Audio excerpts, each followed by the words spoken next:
விருத்தாச்சலம் வந்து ஒரு கட்சியோட கோட்டைன்னாங்க. அந்த கோட்டைய, அந்த மாம்பழத்தோட கோட்டையெல்லாம் நசுக்கிட்டாரு தலைவர் அவர்கள்.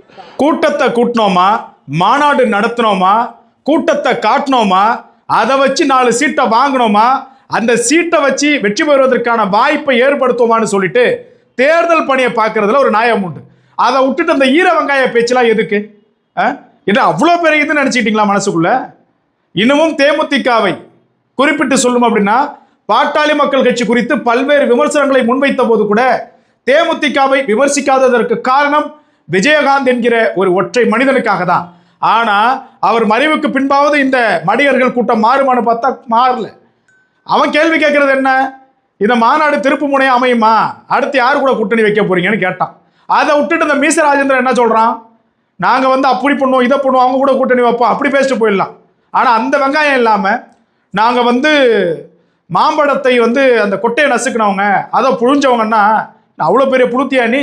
இப்போ கடந்த தேர்தலை வெற்றி பெற்று நொட்ட வேண்டியதானே? அற்ப வாக்கில் தான் பாட்டாளி மக்கள் கட்சி விருதாளம் தொகுதி விட்டுது.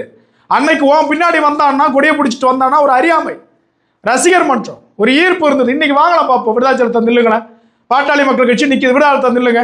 பாட்டாளி மக்கள் கட்சியை விட ஒரு 1000 ஓட்டு இல்லை ஒத்த ஓட்டு அதிகமாக வாங்கி காட்டுங்க பார்ப்போம். ஒன்றுத்துக்கும் புண்ணியம் இல்லை. இதெல்லாம் வந்து நாகரிகமற்ற ஒரு பேச்சு, இதெல்லாம் தேவையில்லாத ஒரு பேச்சு. எங்க எவன் ஒரு கூட்டம் நடத்தினா அங்கே மாம்பழத்தை சுவைக்காம இருக்க மாட்டாங்கிறான், பாமக சுவைக்காம இருக்க மாட்டாங்கிறான், அவ்வளோ ருசியா இருக்குது போல.